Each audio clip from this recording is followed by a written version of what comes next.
Famonjena ho an'izao tontolo izao. Famonjena ho an'izao tontolo izao. Ny fiangonana kristiana miara-mivavaka dia manolotra ho anao. Tohiteny, fampianarana, fampahirizana, vavaka fanafahana ary indrindrindrindra fijoroana vavolombelona maro isan-karazany. Arahinao isan'andro eto amin'ity chaîne YouTube ity. Koa manasanao ary anaraka tsy tapaka izany, azadino manisy j'aime, miabonné ny page ary indrindrindrindra manaparitaka na manao partage amin'ireo namantsika rehetra any ambadika any. Famonjena ho an'izao tontolo izao. Famonjena ho an'izao tontolo izao.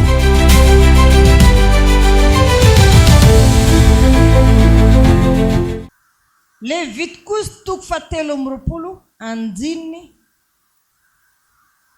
manomboka amin'ny andininy faharoa amby roapolo. Levitikosy toko fahatelo amby roapolo manomboka amin'ny andininy faharoa amby roapolo. Zao ny voalazany teny amin'anarana Jesosy Kristy tompo no amakiana azy. Ara mijinja ny vokatry ny tanimbarinareo ianareo dia aza jinjaina avokoa ny eny amin'ny sisiny. Eny amin'ny sisiny ary aza tsiponina izay latsaka avy amin'ny vokatrao. Fa avelao ho an'ny malahelo sy ny vahiny izany. Izao no Jehovah Andriamanitra reo. Ary Jehovah niteny tamin'i Mosesy ka nanao hoe, mitenena amin'ny zanak'Israely hoe, ny andro voalohany amin'ny volana fahafito dia ho andro fitsarana ho anareo, dia fahatsiarovana ny amin'ny fitsofana trompetra, ho fivoriana masina. Aza manao tao zavatra kory nareo, fa manatera fanatitra tao amin'ny afo Jehovah. Averiko andininy fahatelo amby roapolo.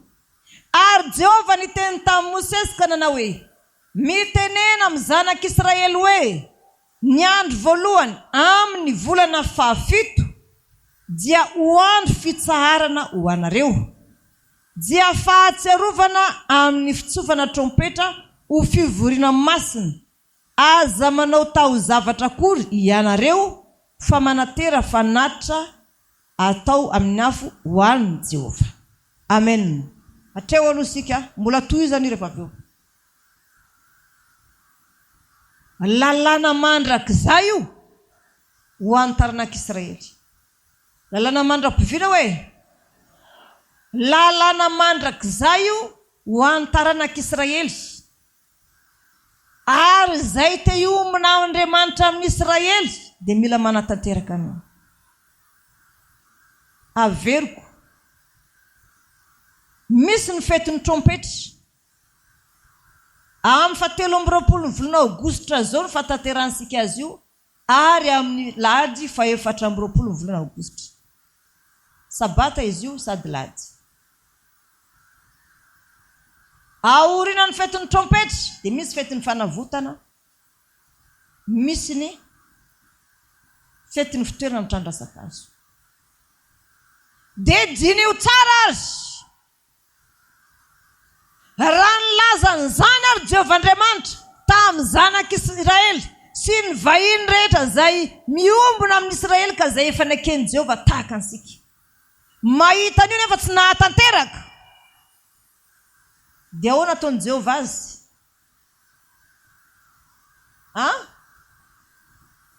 Dia hoy Andriamanitra, efa fantatry ny Israely fa niteny amin'io fetin'ny trompetra io tamin'izy ireo isaky ny voaloham-bolana amin'ny volana fahafito io. Koa raha tsy anaraka ny teniko izy, dia ho aringako avokoa izy rehetra. Aringako avokoa izy rehetra ry Mosesy, fa za kosa hanao anao ho firenena lehibe.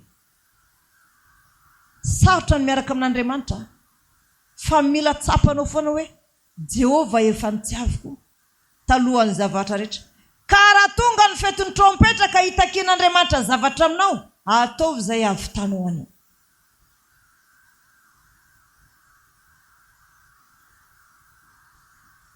Zao tsara ny teneniko indray andro. mba nyteny tamin'ny zoko koa zany sika eo mila manao fasana de efa misy maty zany de efa mba misy fasana mitokana de hoy izy zao aloha vitao aloha ny fetin'ny Jehovah ny amin'ny rasan-kazo zay eno vao miditra amin'izany tanao zany teny zany zay ny mahazo ny mpaminany rehefa maka hevitra amin'olona hoe mamisy fanirianao ihany satria anao manana ray aman-dreny antitra ataovy aloha izy ny rasan-kazo vita ny rasan-kazo dia zay anao vao manana hitrehitra an'izany zany olona ara-panazy zany hoe sy hoesy anao rasan-kazo rasan-kazo zany efa vitako zany tsy maintsy tanterahany zany dia ozy izy ataovy misy aloha zay mahafaly an'Andriamanitra sy mahafapo an'Andriamanitra amin'io amin'ny fety rehetra zay takiny aminao dia aorinan'izay ianao vao miteny na dia resaka fianakaviana aza ny resahana amin'ny piray-tam-po dia ny piray-tam-po amiko dia manosika anao amin'ny Jehovah Andriamanitra ihany na dia hoe zanako piray-tam-po amiko ireo raha mba ifampiresahako hevitra dia ozy izy ohatra sangisangiako ireo bedin'ny Jehovah amin'izany ianao zany rehefa mpaminany tsy manana fiainana ambonin'ny tany ianao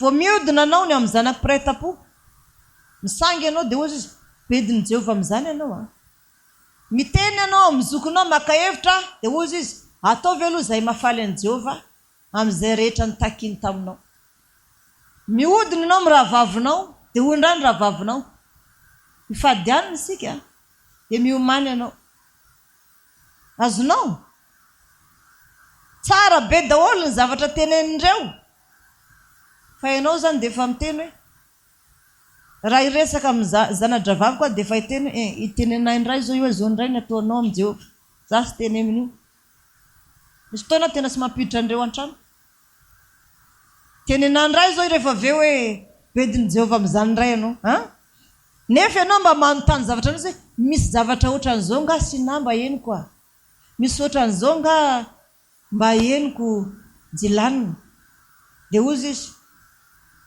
bedin'ny Jehovah amin'izany ianao fa aza miditra amin'izany nefa ianao mba te heno vaovao tonga dia miteny bedin'ny Jehovah amin'izany ianao dia efa tsy manontany zavatra n'intsony dia raha vao miteny zareo hoe izany aho dia miteny Gada sy Josia hoe sina dia teneny hoe matorony hoe izy fa atory aleko matory tsy zay resaka aminy le teny ny mahafinaritra ana fa tsy avela raha amin'ny fianakaviana zany dia aleo zareo misy madio mangasakasaka mihitsy fa hoe avelao any zay ihany fa ny Andriamanitra ny ekenao ekeo dia aleo anao madio mangasakasaka mihitsy zay ny ataon'ireny tsy hoe mifosa fianakaviana fa reny sy azahoanao marina zany mihitsy reny rehefa vao miteny ray ianao miteny ianao zany amin'ny Maria Magdalena dia ozy izy ifadianina isika zavatra notaninao anazy iny sy miditra amin'ny lohany fa fifadin-kanina lazainy aminao nomany ianao fa ifadianina isika ngatao amin'Andriamanitra mba ifadianina isika ianao mba manontany hoe mba misy an'izao ny dia ozy izy tanao ajanony ihany zany fa zao miomany ianao fa ifadianina isika fa mangata amin'Andriamanitra raha tsy vitanao ny fifadin-kanina noho ny zavatra ataonao be dehibe amin'Andriamanitra dia izahay piray-tam-po aminao ifady fa ianao kosa mangatako amin'ny Jehovah Andriamanitra dia rehefa miteny amin'ny zokilahinao ianao hoe isika mba tokony ohatr'izao dia ozy izy ataovy mihitsy aloha zay afaly amin'Andriamanitra amin'ny fety rehetra zay takiny aminao aorinan'izany ianao vao mieritreritra an'izany azonao ilay izy dia ozy za sy mahavita miresaka aminareo ela eo nareo aty manko zany papanahy dia samy mitangorongorona eo zanga mipetraka ela am'zareo zany vao mipetraka ela eo a dia fa ndananao ozy izy miakatra any ambony a fa be diaibe ny resaka eto sy tokony eninao tanao tena mametraka n'ilay fanan'Andriamanitra mihitsy zareo hoe ndany anao miakatra any ambony amin'ny tranonao any dia mivavaha fa be diaibe ny resaka eto ozy izy tokony eninao azonareo ilay izy tsy fankahalan'ny mpiray-tam-po amiko anazy zany fa fiarovan'ny fanahin'i Jehovah atao anatiko azosika ve ilay izy tonga daholo zoko mamany arjina hoe Stella tonga manjilanina fomba fampiresadresaka zany ny mpiray-tam-po ao daholo ianao ndray ny teneniny hoe dana aloha ianao izy izy miakatra any ambony any a dia mivavaha fa misy resaka sy tokony eninao resahanao eto hitanao zany tsy mankahalanay mihitsy ny havako na ny ray aman-dreniko tsy iana ny ray aman-dreniko tsy iana ny mpiray-tam-po amiko tsy iana ny zanako mpiray-tam-po amiko fa manaja loatra ny fanan'Andriamanitra atao anaty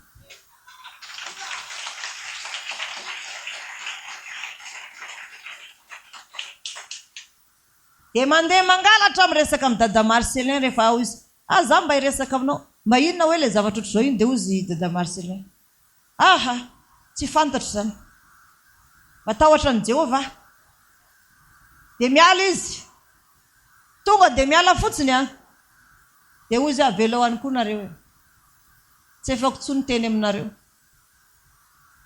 ohatran'izay zany ny fiainana iainana any amin'ny mpiray-tam-po ianao zany ianao efa mikatona amin'ny rindrina efatra sy zavatra fantatrao misy any ambadika any zao ny antony tsy hamantarako ny zavatra any ambadika rindrina efatra ohatra zao tranoko fatoriana ambadika ao trano fanaovan-jiro dia zao ny zavatra misy mamaky baiboly aho dia mianatra tonga ny afatr'Andriamanitra misy anjely eo dia mianatra baiboly aho dia manoratra amin'iny fotoana efa misy zavatra mitranga any ambadika any mety misy manota ny ankizy zay lazainy hoe zanaka-paminany ao an-trano moa ve azony Jehovah-Andriamanitra tapahana ve le fifantohako amin'ny fahamasinana iny ilazany zavatra sy manjary any ambadika tsy azony aleo zany Andriamanitra miaritra mahita ny zavatra any ambadika dia izy mamaly azy ihany fa za tsy ampijiriny dia miteny amin'izay ny olona mpaminany dia zanaka ao an-trano ao hitanay manao an'izao zao daholo aiza moa ny ahitako an'izany ny masonareo ny nahita an'izany tany ino ny tsy nitenenanareo za aza mena tsiny amin'izany za koa efa mamafy koa ny mahazo anay amin'Andriamanitra azonareo ve ilay izy rehefa hitantara zavatra dia manatona ny Petera dia manatona ny mpisorona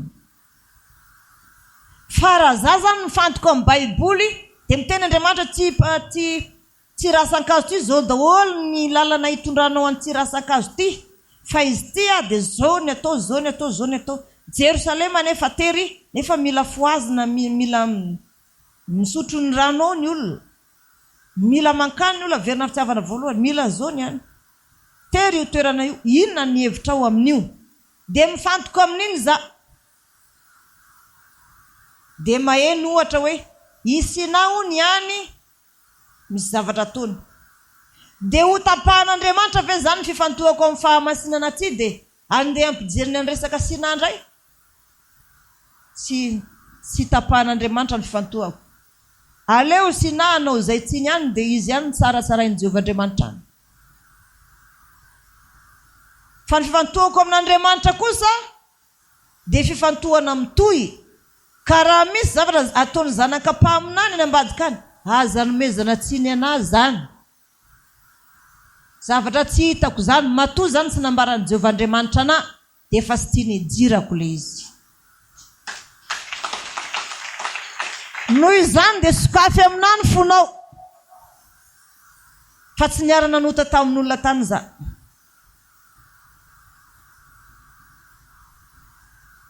azosika ilay izy fa zaza endrikendreheny mazava ve tsy afaka andeha hoe anambara mihitsy Andriamanitra misy fotoana manambara Andriamanitra rehefa tena sy zakan'ilay izy dia ambarany tonga dia misy message diso adresy tonga ao amina message diso adresy manambara zavatra dia antsoko ilay tompon'ilay numéro telefona dia tsy miasa ho ny telefona tsy mbola misy io numéro io azafady izary na tonga ny message ty tamina dia zay lalako zavatra ka raha fahotana zany ataony olona tsy nataon'Andriamanitra alala ny fahotany olo rehetra fa leo ny fahotany ojinjainy fa zany atao anompo a Jehova amin'ny fahamasinana sy ny fahamarinana mazava ve ka raha ho avy ny fetin'ny trompetra anatateraka ve sika sasy anatateraka izay lazainy Jehova Andriamanitra amintsika ekentsika sy ataontsika tandremo fa misy vary 7 kilao io aheno ny vary andrahoana so dia milaza tsy anatitra eo isan'ny tokantrano io isan'ny tokantrano tsy maintsy vary 7 kilao dia inona koa menaka raha mbola mahita an'io vary io zany ianao ao amin'ny toby ao dia izy io natokana ho an'ny mpiasan'ny tempoly dia isaky ny bezalila mandalo dia mampitondra 5 gony lany ny 5 gony dia makandray 5 gony dia mandefa ndray dia lany ndray fa sy elefany daholo io sao dia misy elem-panahy ndray mivarotra varotra ianao zany sy maintsy tandremanao ihany koa ny zavatra rehetra manodidina so dia ino ndray Eliasy dia andeha sarisaritin'ny Eliasy ao anatin'ny anina ndray ny vary dia amidina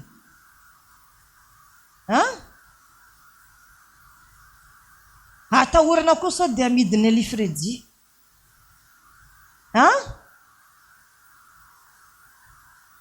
tsy manao an'izany reny fa fanoharana zany azosika no ve Elifredi dia angalatra vary fosy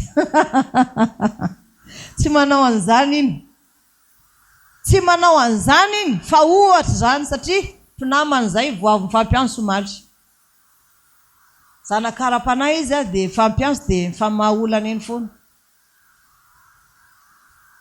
manana olana za dia mianso an'i Elifredi ahoana ny tokony atao amin'ity Elifredi ndray mianso an'ilay olona zany hoe izay ilana zanaka ka sy Elifredi misy ny atahorana amin'ilay izy na Eliedrika fa mety tsy mpisorona Stefana mpisorona koa ve dia angalatra vary fa alefa tsy kelikely alefa 5 gony lany iny mandeha indray ny 5 gony lany iny mandeha indray izany eny tsy mahalany anazy aho io fa vo tamin'iny herinandro iny any tenany Jehova hoe maninona ny avan'ny mpapakatra zanaka mpaminany tsy mihinana amin'ny vary nahoana izy someno hanina fa vola avetsy amina no ibidiananay sakafo fa zay sy mihinana an'io dia hay mo mahazo mihinana amin'io very zareo za voananome matahotra an'Andriamanitra mafy misy zay hitanareo sao dia ringana dia zao nahoana ry isika rehetra sika atao anatin'ny fiangonana ato ampahalan'Andriamanitra n'izany fetin'ny trompetra zany fa maninona ny olona fiangonana rehetra ny Pentekosta sy ny Paska ihany ny fatana fa maninona sika tonga dia mitandrina n'izy fito ny fiangonana entina ampahaminany dia mafy ihany koa ny zavatra entiny ary besaka ihany koa ny valom-pitiany any an-danitra Halleluja zay atao anaty saina satria izay lazainy Jehova Andriamanitra amiko dia ekeko zany sady ataoko ary lazaiko aminao ny marina izay ene mpaminany na aiza manera zao tontolo zao tezain'Andriamanitra daholo fitezan'Andriamanitra anay ka tena kapokapony amin'ny tany ny lohanay rehefa tsy manaraka ny teny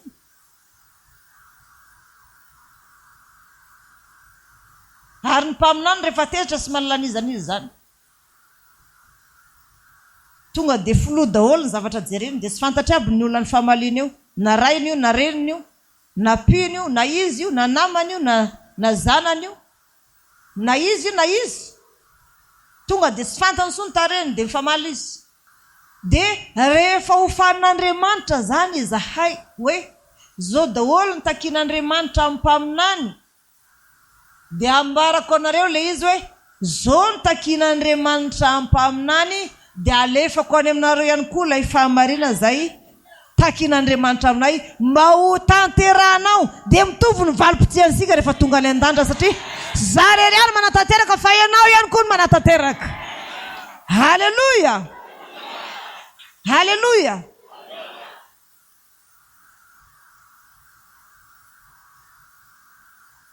Fa zay manao soan'ny mpaminany mandray valim-potsia avy amin'ny mpaminany ka laha milaza Jehovah'Andriamanitra fa hanao fety ny trompetra sika voalohambolana io volana 17 volana aogositra ary mifarana lahady 14 volana aogositra sy zany namorona so dia nisy ny teny hoe mandeha tany an-talandray zany anotra ny hita anaty baiboly sy zany namorona fa iza no ny teny an'io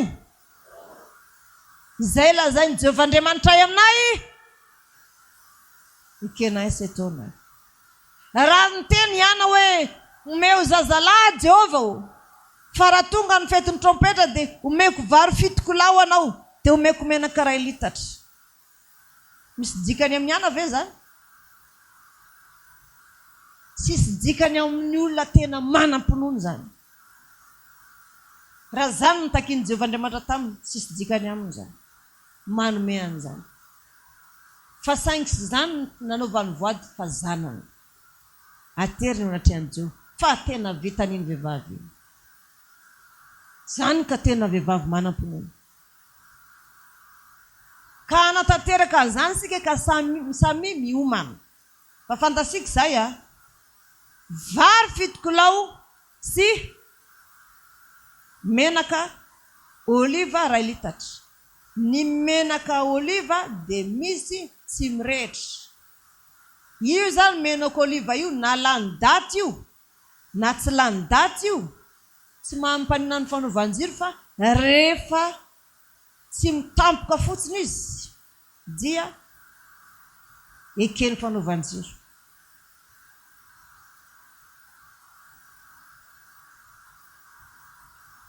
zay zany le izy dia raha ohatra anao ka hividy atero ampisorona fotsiny vola ohatrina hoe mpisorona hoe nividiny menaka sy vary za sy malalan'izany andraikitra an'zareo zany raha vao mandray andraikitra be ndray ampisorona dia ozy izy aleo mpaminany mivavaka foana fa zay daholo mandaminy any avadimbadika rehetra azonao dia miteny ana fa hoana moa zany za taonareo an'izany foana sisy manao an'izany ananareo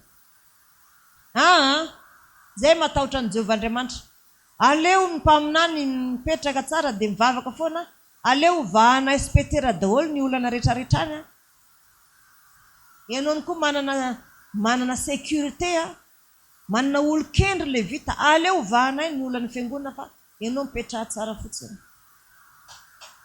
Halleluja.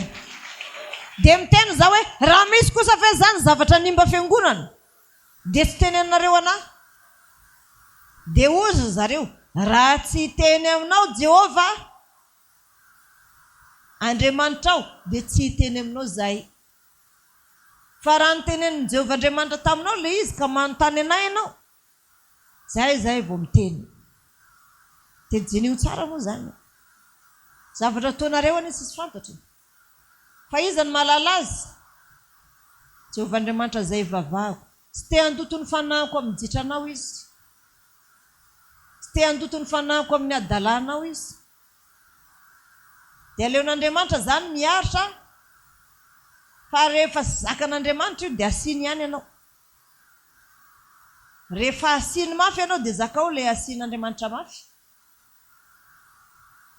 fa izay nafafinao ihany jinjainao ho ianao ve zany na mafy vary dia ny ola ijinja azy enona mafy zavatra teo dia sy maintsy anao ihany mijinjany io ary sika ilay izy fetiny trompetra zay toizako ihany ary nahoana ary misy ny fetiny trompetra tamin'ny androny Mosesy tany nefa lazain'Andriamanitra fa lana mandrakizay ary amin'ny andro sika zao sy maintsy tanterahana zany fa maninona ary ndao jerena nomeri toko 10 ary raha misy ady eo amin'ny taninareo ka andeha hiady amin'ny fahavalo izay mampahory ianareo dia hitsoka ireo trompetra ireo ho fampitairana dia ho tsarovana eo anatrehan'i Jehova Andriamanitrareo ianareo ka ho vonjena amin'ny fahavalonareo. Voalohany aloha azo tsofina ihany koa ny trompetra rehefa mandalo ady ny fiangonana na ny firenen'ny zanak'Israely fa mazava ny teniny ato raha misy ozy izy ady eo amin'ny taninareo eo amin'ny tanin'ny Israely zany ka mandeha hiady amin'ny fahavalo izay mampahory ianareo dia hitsoka ireo trompetra ireo ho fampitairana dia ho sarovana eo anatrehan'i Jehova Andriamanitrareo ianareo ka ho vonjena amin'ny fahavalonareo. Antanina amin'izay ary sika mitondra inona amintsika ihany koa ny fitsofansika trompetra tondra famonjenantsika amin'ny fahavalontsika.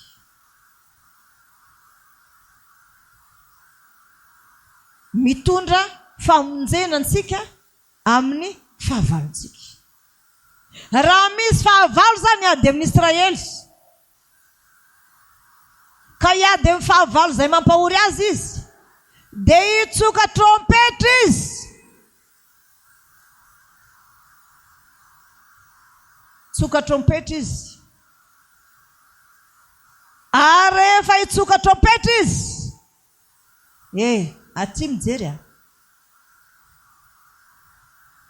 ngatana ny sécurité mba hanidy an'ity varavarana ity idio varavarana ity anankiray ity aleo zay nivelany any dia nivelany any fa idio io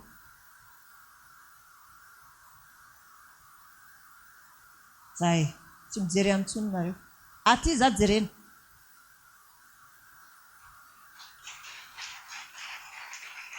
zay le fitezana zanaka tsy mikapoka ianao fa manitsy ny lalana hoe sy any nitodianao fa aty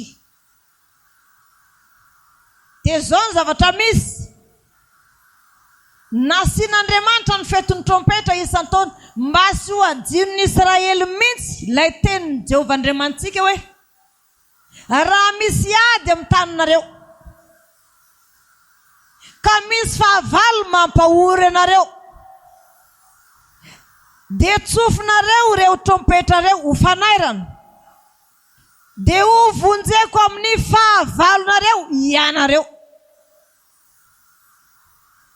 Izany teny zany raha niady tamin'ny zanaky ny tansinanana sy ny Medianina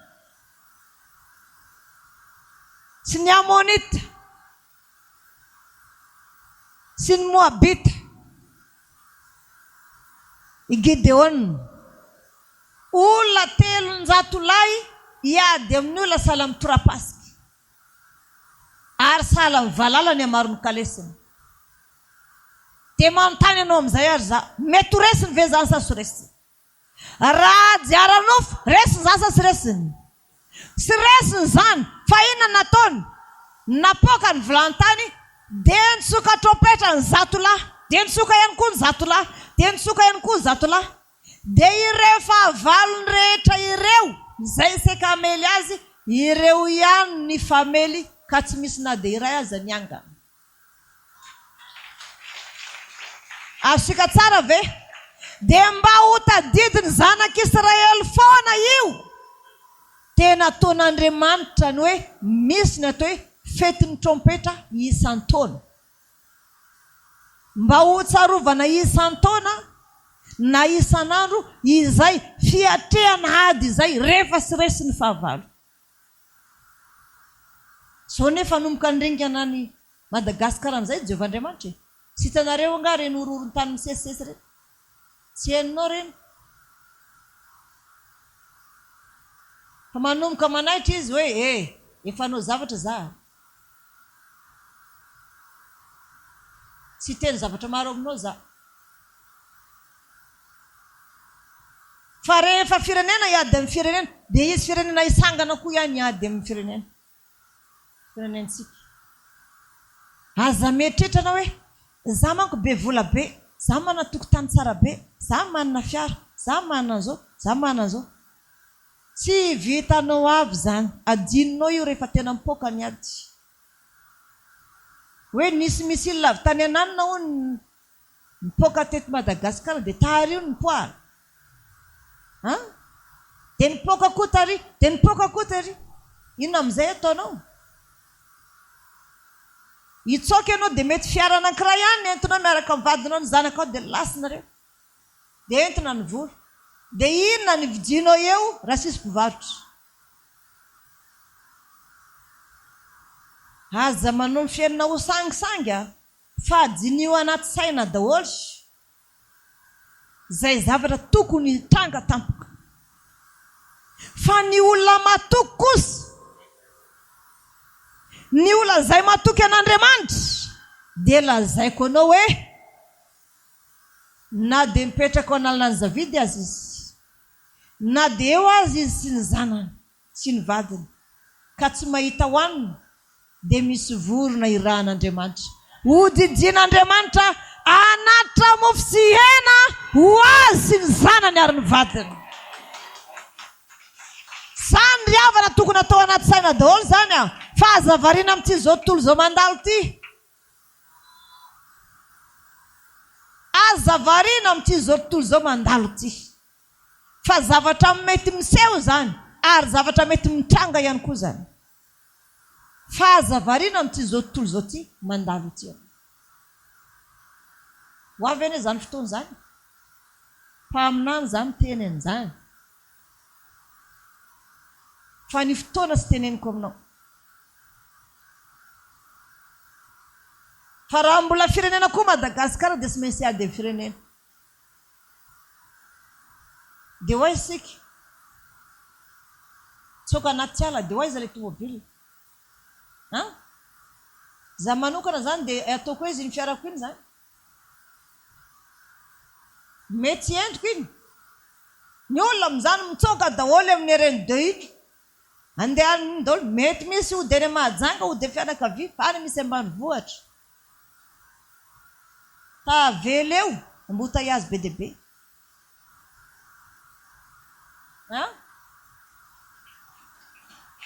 Aza mitoky amin'ny fananana fiara zany. Aza mitoky amin'ny vola be. Fa raha manana anao dia mafoiza ho an'Andriamanitra. Mba ahatsiarovan'Andriamanitra anao amin'izany fotoana zany. Fa zany fotoana zany tsy maintsy ho izy. Fa nangataka zavatra folo tamin'Andriamanitra fa rainy ny ekeny. Dia nazavain'Andriamanitra isy an'izao isy an'izao, isy an'izao. So daholo zavatra isy an'izao, isy an'izao. Zavatra sy ho zakanao zany.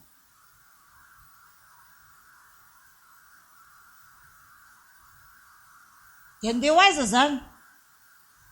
Dia iny koa zany za hitondra ny galopera dia inona koa ny ento? Tsy fantatra na inona. Andeha hitsoaka amin'izay za io any amin'ny tempoly. Any izy io na Tanamasina satria sy maintsy any hitsoahana. Na manao.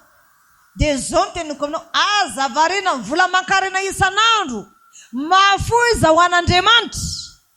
Dia ho tsarovan'Andriamanitra amin'izay ianao amin'ny fotoana matery ianao mihitsy. Dia atsiaronao Andriamanitra. Zany no tokony eritreretina amin'izao. Ny vola fitady. Afaka manana fahafoizana anao. Sarofa i Maria, ny bavin'i Lazarosy. Fa ny tenin'i Marta, tompo raha teto ianao dia sy maty ny anadahako dia hoy ny tompo Marta aza mitomany fahitsangana izy iza malely fahitsangana izy fantatro fahitsangana ihany izy amin'ny andro farany ny tompo efa milaza anangana ny nadany zao mbola amin'ny andro farany ray izy mitaky ny fizangana ny nadany fa i Maria ilay tena miraiki-ty amin'ny tompo noho ny amin'ny fahafoizany zavatra rehetra ho an'i Jesosy dia taniny fony sady ny ankohoka izy tompo raha teto ianao dia sy maty ny anadahako nefa fantatro fa na zao dia zao azy anangananao azy dia vitanao zany dia hoy ny tompo aiza nandevenanao azy ary ozy izy andao ozy ny tompo izaha efa mandidy zao ny tompo hoe sokafo ny fasana mbola miteny ihany Marta aza sokafana ho any varavarany fasana fa maimbo izao olona ropo ray tapo fa tsy mitovy ny finoana anao fantatra tsara moa fa nahita fitsy teo anatrehan'ny tompo i Maria satria na dia manitra azy izy dia niezaka foana natanteraka zay lazain'Andriamanitra zay tsara mihitsy meny an'ny tompo tamin'izay ka raha ohatra ka hisy ady ary zany amin'ity tany ity tahaka ny zanak'Israely miady amin'ny fahavalony regny hoaizy isika mbola zolo mbola milamina dia mifankahita isika io fa amin'izany fotoana zany tsy mahita itoerana aleany Stifana ianao lasa Stifana lasa avy any an-tranony iny izy dia tsy hitanao zay alany eo mahita lalana any ambadikany izy ianao sy mahita olona intsony hoe ianao ve hitan'ny apôstôly Filemona mbola anao délivrance ianao zany rehefa raikitra ny ady hoe misy be dia be tady ny Filemona anao délivrance fa marary misy ny andohako amin'ilay misile misy an'izany ve raha mbola ataon'Andriamanitra miara-mivavaka aloha sika ka misy zavatra n'Andriamanitra tokony atao dia ataovy amin'ny fo madio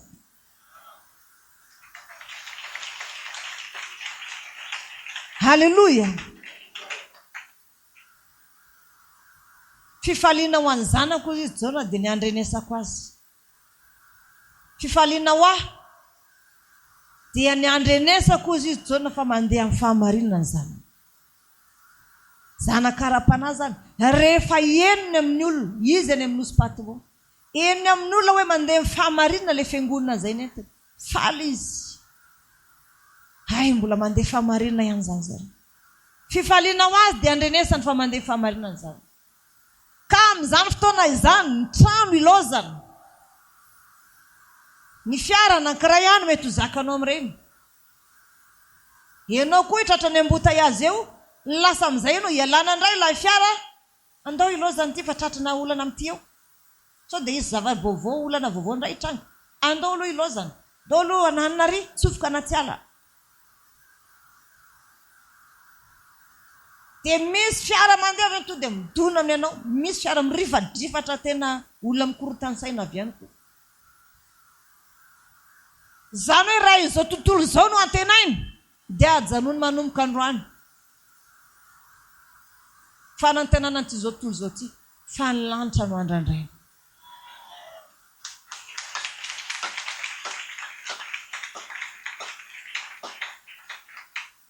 ny lanitra no andrandraina zavatra mampalelo nefa nafaly any tany Jerosalema tamin'ny herin'ny sabata androany misy vehivavy mpivavaka tsara tsy manapaka sabata zany tsy manapaka voaloham-bolana tsy manapaka feno volana na mbola inona koa ny fotoam-bavaka na isaky ny ariva amin'ny 5 azy tsy manapaka zany vavy zany rehefa tamin'ny sabata tonga dia mikikika tampoka izy taga daholo ny mpiara-mivavaka naninona ary dia navoaka izy dia mizahana fa nidina sety ny tension any dia ny mpivavaka zany mietrehitra rehefa nanao délivrance azy hoe nidina sety ny tension an'izy io efa nijerena dia misy manko zany ny dokotera dia antsona dia maneno izy docteur dia nidina saity ny tension dia sakany dia mikikika izy sabata ohatra zao moa zany ny samy manao ny sabata dia sy mifampianso dia mbola nao sabata i vehivavy io avy teo mena zavatra mampiakatra ny tension dia niakatra ny tension dia tsy fotsiny hoaninao dia miverina izy anao sabata rava ny sabata dia nody tany an-trano izy dia izy torana iny tonga dia maty rava sabata ny olona rehetra nalahelo be daholo hoe tsy misy ohatran'io ny olona raha mbola andeha fahamarinana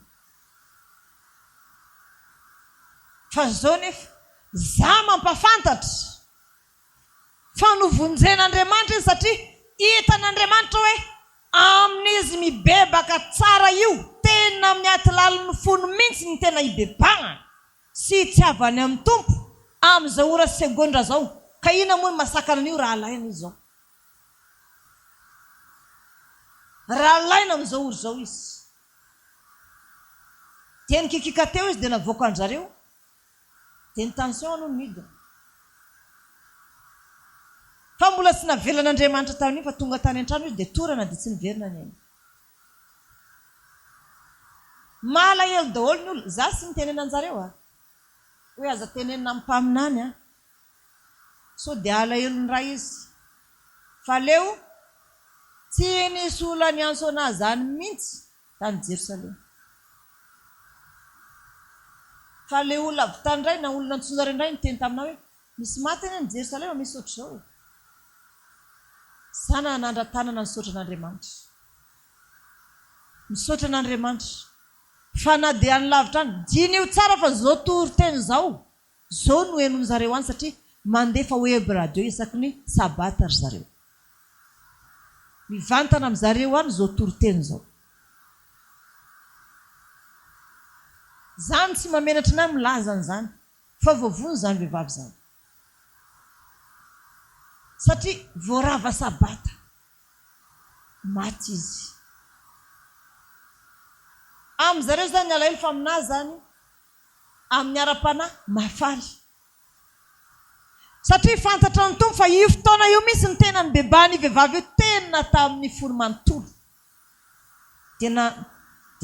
dia tonga dia io misy ny napahany anjely hevitra hoe zao fotoana izao mety amin'ny tsy vehivavy tsia zao misy ny fotoana ibebany tena mampadio ny fanahy ohatra ny tsisy pentina ny fanahiny zany aleo tonga dia alaina io sao dia verina nota indray dia nalaina dia natao taony zareo tany ny fanampiana sy mianina fa za tsy mba nitenena an-jareo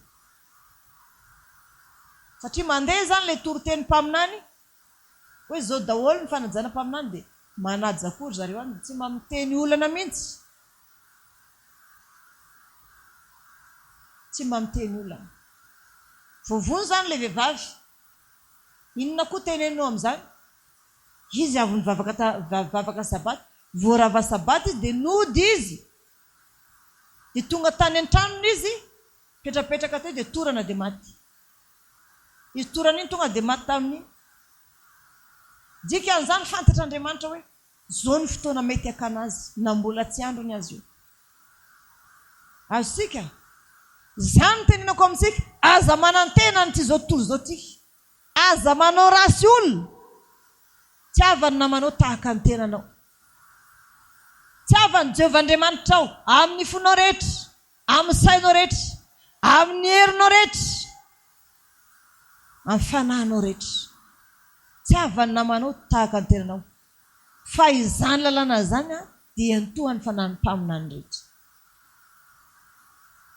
dia zao ihany koa ny voalaza ny fitsofana trompetra dia nataon'Andriamanitra ankalazay ary na mbola nametraka Andriamanitra amin'ny andro isam-bolana dia tohizako ary le izy anjiny 10 ary amin'ny andro fifalianareo sy amin'ny andro fitoam-pivavahanareo ary amin'ny voalohambolanareo no itsofanareo ny trompetra raha manao ny fanatitra dorana sy ny fanatim-pihavanana dia ho fahatsiarovany ho anareo izany eo anatrehan'i Jehovahandriamanitra reo izao Jehova no Andriamanitrareo amin'ny fotoana fifaliana ho anareo amin'ny voalohambolana dia atao inona ny trompetra? Tsofina ny trompetra. Iny trompetra tsofina iny, ka rehefa tsofina ao anatina fivoriana masina ohatr'izao, dia mierika Andriamanitra hoe iza. Rehefa mierika Andriamanitra, dia inona ny ataony? Famonjena ny ataony antsika. Hoy Andriamanitra, hitako tokoa ny fahorian'ny oloko any Egypta. Reko ny fitarainana. Fantatro ny alahelo dia hidina misy aho zao amonjy azy amin'ny tanany izay mpampahory azy. Ka rehefa mandeha ny fisofana ny trompetra, feno volana androany. Inona indray ary namaninona tsy voalaza ato hoe miandro fifaliana reo fitoam-pivavahana reo. Fitoam-pivavahana ny feno volana azo tsofana an'izany. Fijerevo indray ny salamo. Ny salamo dia mbola manambara fa aoka ianao hitany raha tsara. Fa ny tantara dia mbola mitohy.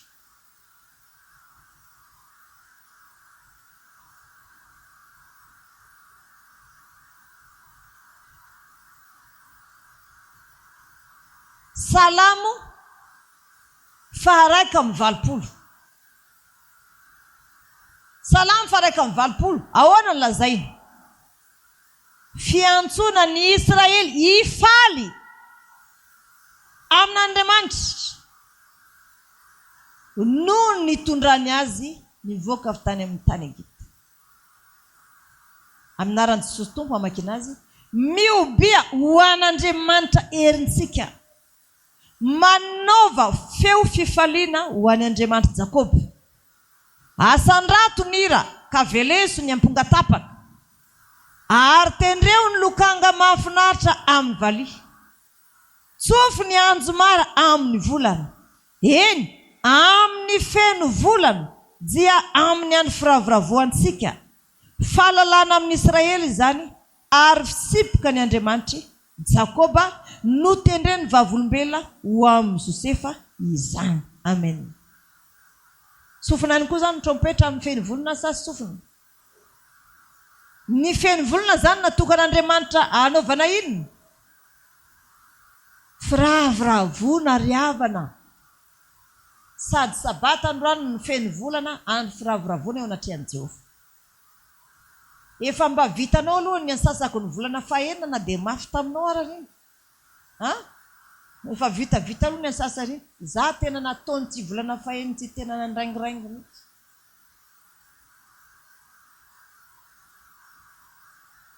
Sy fantatro hoe mety tsy nandalo ady ianao volana fahenina. Tenenina manao efa lasa aloha ny ansasany manomboka androany hoe ny ansasany mbola misy ansasany sisa. Asa raha manahoana ny ansasany io na manahoana indray ny zavatra ataon'ny ansasany io. Asa raha mety ilamina amin'izay ny ansasany tavelo io. Na hoe hiteny io izay amaramparana amin'izay faramparanao koa ny amin'reto. Rehefa mamarana izy zay, zavatra rehefa mamaramparana izay dia ohatra ny manao faradoboka izy zay.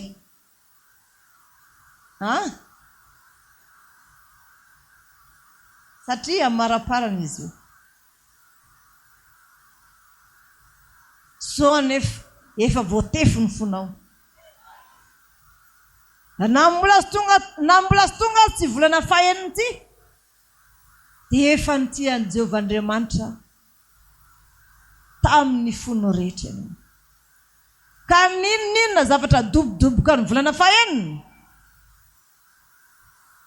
Tsy tensonana mangina ny volana fahenina fa mamparenina ka. Dobodoboka foana. Dia hoy ianao alefa azy izay alefanao. Zay koa efa vonona. Ka na hipenipenina azy penina, anarabiraby eo,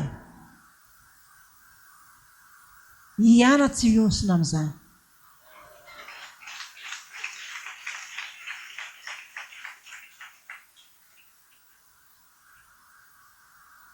Halleluja. Fizindray aloha ny olona maty volana fahenina. ohatrany voavonjy daholo ny olona satria inona ny antony mirehitra manko ny olona amin'io fa fantany volana faheniny io fa misy zavatra mafimafy dia sy mainsy midona efa fantany izay zany foana ataovy sy anjery isaky ny mandalo olana hoe efa nitiaviko talohan'ity olana ity Jehovahandriamanitra. Mety mampitomany io olana io, mety tena mampitomany io, mety mampiayay mampitaintaina mihitsy fa mahatokina ny Jehovahandriamanitra. Efa nitiavinao talohan'ny olana io izy, ka raha misy azy io sy mampiverin-dalina anao io ary tsy mampialanao amin'Andriamanitra. Mifalianao aloha ianao raha mba nasanatra Andriamanitra, raha maromen'Andriamanitra zavatra ilainao dia omeo an'Andriamanitra koa izay n'Andriamanitra dia omeo an'i Kaisara izay an'i Kaisara. Amen.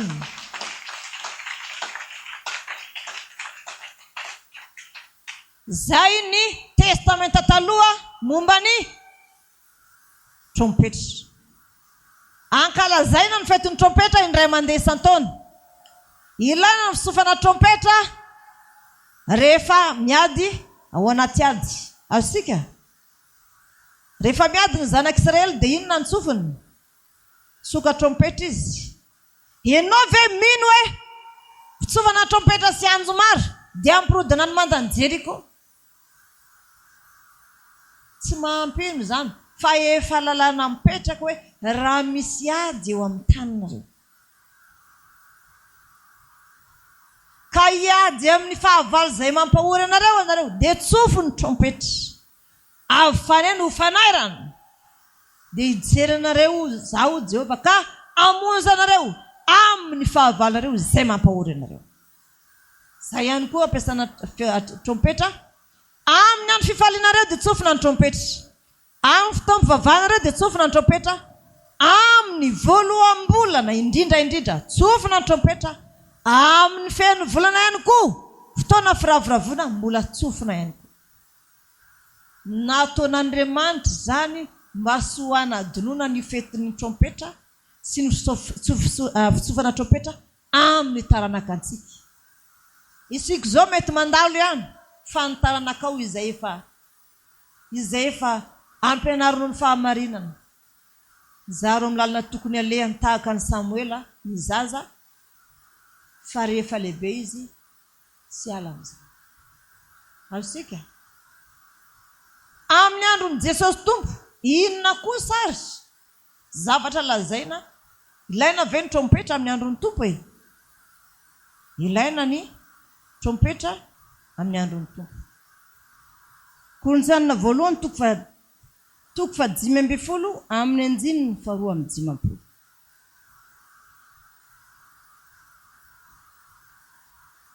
Ataonsika manomboka amin'ny andininy 15. Korintianina voalohany toko fa 5 manomboka amin'ny andininy 15 dia toy izao ny vakiny amin'ny anaran'i Jesosy Tompo. Fa izao no nolazaiko rahalahy, ny nofo mandra tsy mahazo mandova ny fanjakan'Andriamanitra, ary ny fahalovana tsy mandova ny tsy fahalovana. Indro zava-miafina no ambarako aminareo, tsy ody mandry avokoa isika rehetra fa vetivety toy ny indray mpimaso rehefa maneno trompetra farany dia ovana isika rehetra fa tsofina ny trompetra ary ny maty atsangana tsy olo intsony ary isika ovana fa tsy mety lo ity tsy mainsy hitafy ny tsy fahalovana ary tsy mety maty ity tsy mainsy hitafy ny tsy fahafatesana. Amen. Raha verina izao no lazaiko aminareo rahalahy, ny nofo mandra dia tsy mahazo mandova ny fanjakan'Andriamanitra, ary ny fahalovana tsy mandova ary ny fahalovana tsy mahazo mandova tsy fahalovana. Indro zava-miafina no ambarako aminareo, tsy ody mandry avokoa isika rehetra, fa vetivety toy ny raim-pimaso rehefa maneno ny trompetra farany dia hovana isika rehetra. Fa ho tsofina ny trompetra ary ny maty atsangany tsy olo intsony, ary isika hovana. Fa ity mety loha ity tsy maintsy hitafiny tsy fahalovana, ity mety maty ity tsy maintsy hitafiny tsy fahafatesana. Amen. Dia miteny amintsika ary zany za hoe zay zany ny tenin'Andriamanitra. Amarina n'izao tontolo izao zany Andriamanitra, raha marana dia inona ny tsofin'Andriamanitra? Ny anjely mitsoka trompetra aloha dia avahany ny olom-boafidy, ity vary ity ny siparifary. Tsofana trompetra zay. Tsy hoe akory hoe efa eo anatrehany tompo vao ataon'izany, fa ato anatin'ny fiangonana dia efa mandeha zany. So ianao dia miandro hoe amin'izany fotoana izany ony dia zegny zay vao hoe tsofina ny trompetra dia avahana ny ondry sy ny osy dia ny vary sy ny siparifary. Efa voalaza ny Baiboly, efa voatsoka ny trompetra ny amin'izany. Ka isika rehetra izao dia efa malala ary miazona mafy hoe rehefa tafiditra eto ankavanana aloha ka ondry dia ho azoniko mafy, satria isika sampan'oliva maniry ho azy dia nitapahana le tena sampan'oliva tena izy dia napetaka teo isika, dia iny menaka kely iny no miazona antsika eo amin'ny oliva tena izy. Mandra-pahafeno ny isan'ny jentilisa zay vonjeny. Sy Madagasikara ihany no firenena ivelan'i Israely ka ilazaina hoe firenena jentilisa.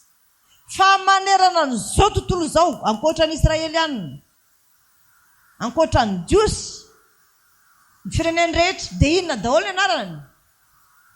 Fireneny jentilisa. Fa firy amin'ny mpivavaka rehetra maneran'izao tontolo izao ianao io dia fa firy amin'ny mpaminany amin'izany fa firy amin'ny olom-boasitra amin'izany nareo, fa firy amin'ny lehilahy mahery amin'izany nareo, fa firy amin'ny vehivavy mahery amin'izany ianao. Izany tenenako hoe na amin'ny tsy hitako maso na amin'ny hitako maso aoka rehanao hitako fahamasinana. Manana toerana eo aloha. Fa efa mandeha zao ny sivana ary olona sempoizinao mety ho lasa siparifary tampoka. Fa raha mbola voatazona aloha ianao ka mbola maheno an'izao fahamarinana zao, na amin'ny hoe bradeo andrenesa na eto mivantana dia mifalisy miravoravo, fa mbola nisany ondry ianao zay. Na dia sampan'oliva maniry ho azy ianao, kanefa nataon'Andriamanitra maniry eo amin'ny oliva tena izy. Tany mafy izay anananao maso hisy aka ny satroboninahitra ao.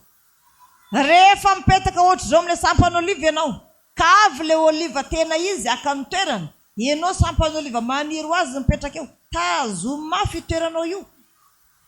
Aza miala mihitsy na manafy toeranao izy, na iza manafy toeranao amin'ny toerana misy anao io, aza miala mihitsy. Na mbola izy koa ny fizahan toetra na fitsapana na inona misy, aza miala mihitsy. Halleluja.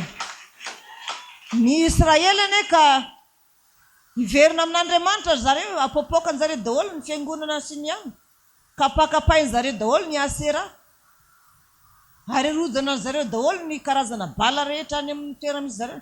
Fa iverina amin'Andriamanitra tanteraka misy zareo tena hoe Andriamanitra io ka tsy omena jentelesa intsony.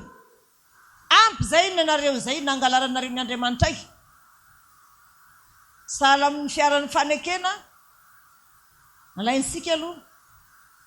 Amin'ny fotoana amin'izay zareo dia ozy amin'izay izy aminao. Izy moa nanareo dia ozy ianao Juliela. Mialanao eto ozy izy fa plasiko eto. Ianao tonga dia miteny aha. Efa maro oatra zavatra naretako tamin'ny tompo izay. Tsy mahita nahiala eto izany misy anao na inona. Tsy miala eto izany sika. Na inona takinao amiko a. Za tsy hiala eto. Na hiafara amin'inona. Za tsy hiala eto. Ka nifototra n'ilay voaloboka Jesosy tompo. Fa ny sampana kosa dia isika rehetra. Ka izay voaloboka, sampam-boaloboka tsy mamoa, dia atao inona? Tapahana iny fa lasa mihinana tsirony tany fotsiny dia tsy ampy sakafo ny namany. Tapahana iny fa manala baraka ny tombo fotsiny zavatra ataony. Aoka isika hipetraka amin'ny toerantsika io a. So anao dia miteny hoe zay moa ka avele amin'ny sinagoga Andoharano fotsy. Zay moa ka amin'ny sinagoga Sabosina Mea. Tsisy rarahina izany. Any zany ianao vao mirarahana zany.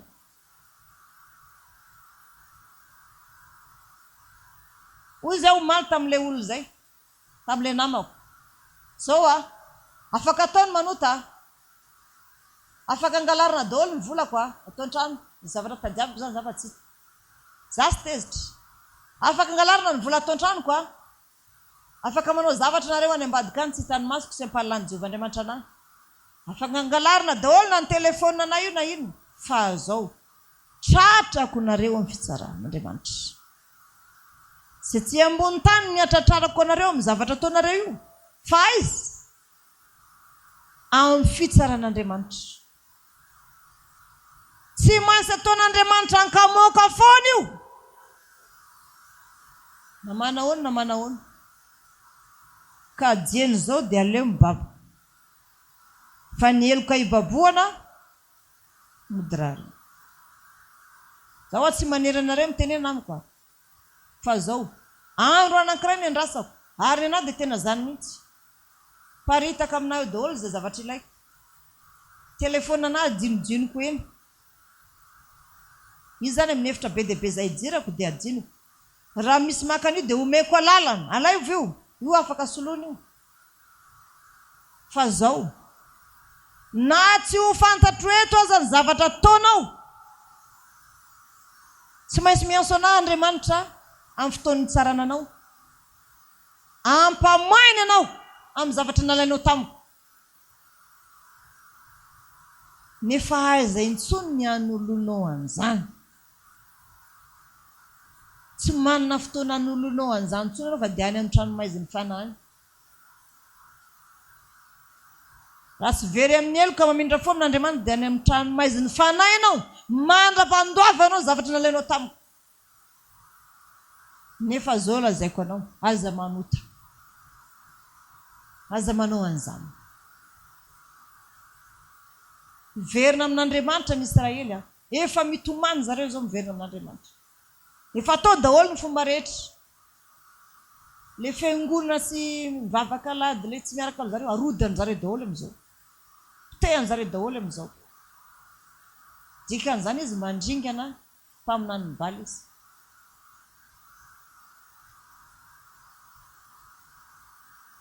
Zaza miasa saina be. Anareo manampy anahy. Mampiasa sain'ny pirenen'i Israely sika. Azareo. Raha mampiasa sain'i Israely sika. Dia ho avy ny Israely zany an-tany. Na ninona ny sainay ampiasainareo. Ny amaliana azy. Aza eritreretinao moramora zany a. Fa zavatra mahavoasazy zany.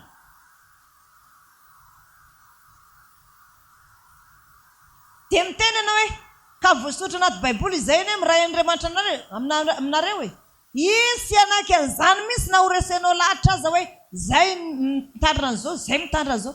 Ny Andriamanitra reo no Andriamanitra isy anaky an'izany izy hoe Andriamanitra an'izy ireo koa mbola angalarintsika.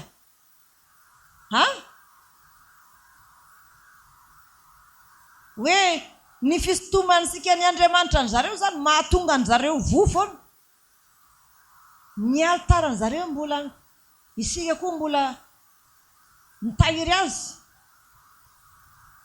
Zava-masina ny zareo. Anaiky an'izany moa Israelianareo aloha. Tsy manaiky an'izany. Dia nanofy aho hoe hiady amin'ny Israely aloha ianao fa isy Israely tsy anaiky misy aho. Hoe nahoana tsanganareo ny sainanay. Misy porofo mihitsy any amin'ny YouTube fa nampiasa ny saim-pirenena Israeliana za tamin'ny fisehoana fahitalavitra tamin'ny bombany lanitra iny. Marina sa tsy marina? Dia hoy ny anjely namako. Efa nampiasa ianao efa tsy azo koseny ny zavatra iny. Fa na ny fahitalavitra na amin'ny YouTube efa mivoaka iny. Anao recherche anao amin'izay ny Israeliana. Inona no avalinao? Dia teny aho hoe papan'io papako jiosy papako. Dia manana hery kely ihany simosimoka ny izay lasaka avy eo latabatra tokony. Ny Israeliana tsy manaiky an'izany mila taratasy ara-panjakana. Anambarana majiosy ny papanay. Zao papanay tonga aty. Andeha amin'ny ancien combattant zany mitady ny anaran'ny papany hoe miaramila tatsy Madagasikara ny papako. Zao izy mikaroka misy izay amin'izao.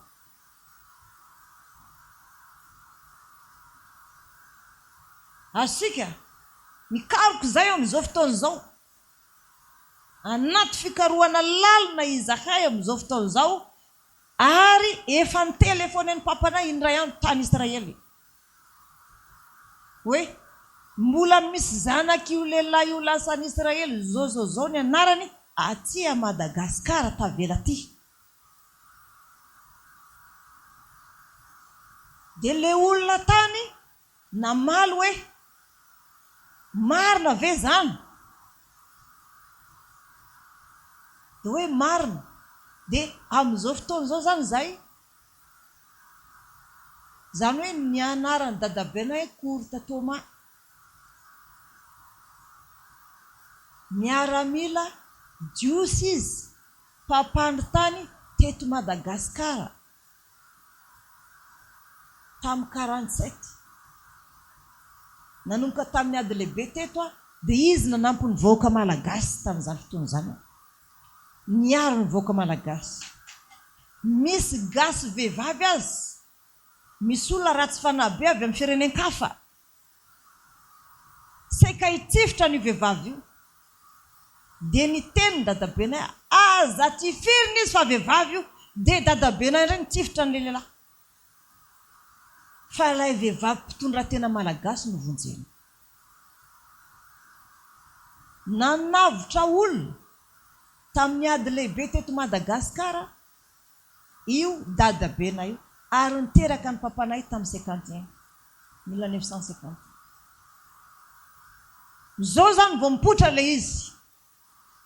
Hoe tsy maintsy atao izay ifandraisana. Tanareo le ny valimbavaka ny fatako na mivavy tonambavaka ngamba sécurité na io. Tonambavaka alimbavaka antsika io. Sakalina io. Fivoriana sécurité anao tranom-bahiny. Tsy maintsy izy zavatra ifandonanay aloha. Zay vao ikambana. Azonareo le izy. Miady zareo nahoana ny sainay ampiasainareo. Sika ndray zany miteny hoe ohatran'izao ny zavatra ampiasanay anty. Inona ny porofo dia ny taratasy. Ny taratasy satria ao amin'ny papanay ny karapanondro sy ny karatra mamiaramila azy. Dia ny taratasy zany manambara fa jiosy io dadabe io ino zany no ifampiasona amin'ny Israely. Hitanareo le fifandraisana. I papa zany tsy maintsy mianso an'i Israely hoe mbola misy zanaka an'io lehilahy io. Izay lehilahy ohatran'izao.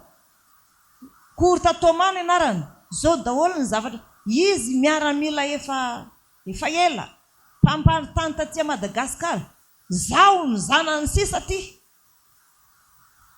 ka sao dia afaka mifampiresaka sika. dia io zany ny taratasy io zany hikarakarana zavatra rehetra. azonareo ilay izy fa sarotra be zany a hiady ho an'ny fiangonana. dia za zany me foana hoe tena misy zavatra sempoizinao mitranga. tsy maintsy adivan'ny Israely foana ny fampiasana ny sainy. za tsy maintsy teny aminy hoe tsy ny taratasy manambara fa ny dadabenay dia jiosy ka hoana ny sainangalana saina israeliana. zay koa ne mba zanaka Davida zafikeliny Davida koa zay Davida mpanjaka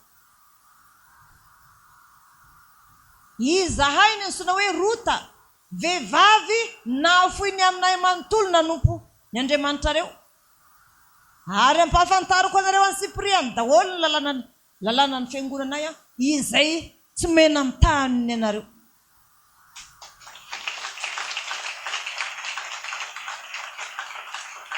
za hitanareo zao vona ijoro amin'izany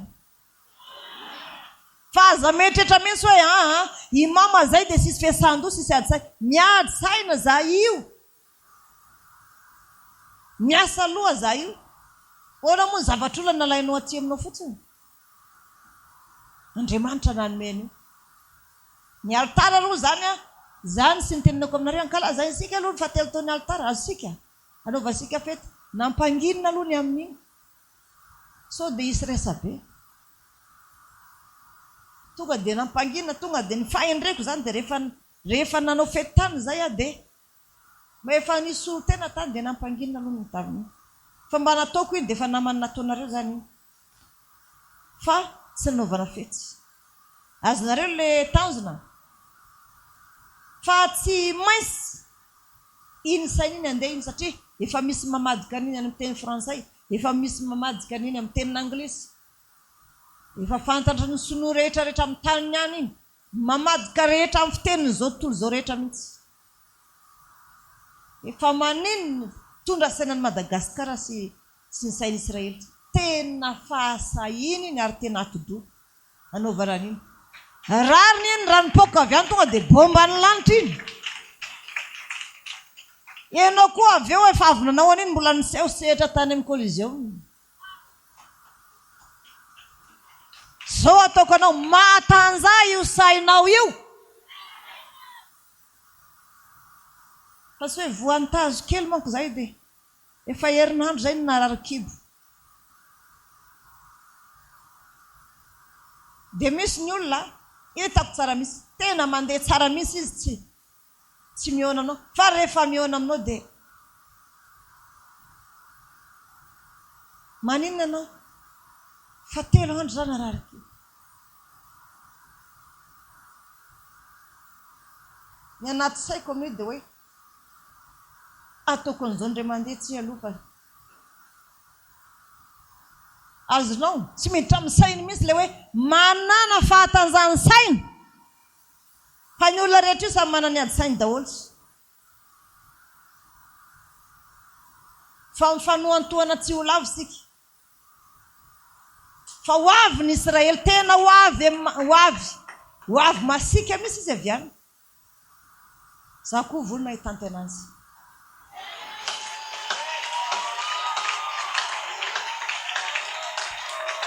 Halleluja.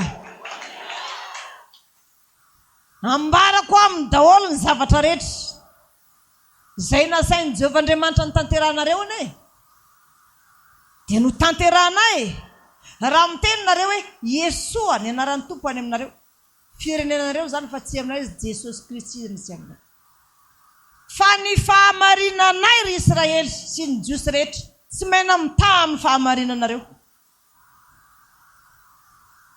ary zay hitanareo zao miaina amin'izany ka ny fiangonantsika ty sy hidiny izy ty fa hisandratra hiakatra izy ty hiakatra izy ty ka noho izany manana fahatanjahany sainy fa ianao rery ihany dia ny aretinao.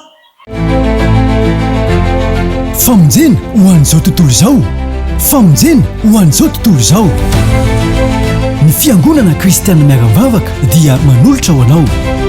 Tohiteny, fampianarana, fampahirizana, vavaka fanafahana ary indrindrindrindra fijoroana vavolombelona maro isan-karazany. Arainao isan'andro eto amin'ity chaîne YouTube ity. Koa manasanao ary anaraka tsy tapaka izany, azadiny manisy j'aime, miabonné ny page ary indrindrindrindra manaparitaka na manao partage amin'ireo namantsika rehetra any ambadika any. Famonjena ho an'izao tontolo izao. Famonjena ho an'izao tontolo izao.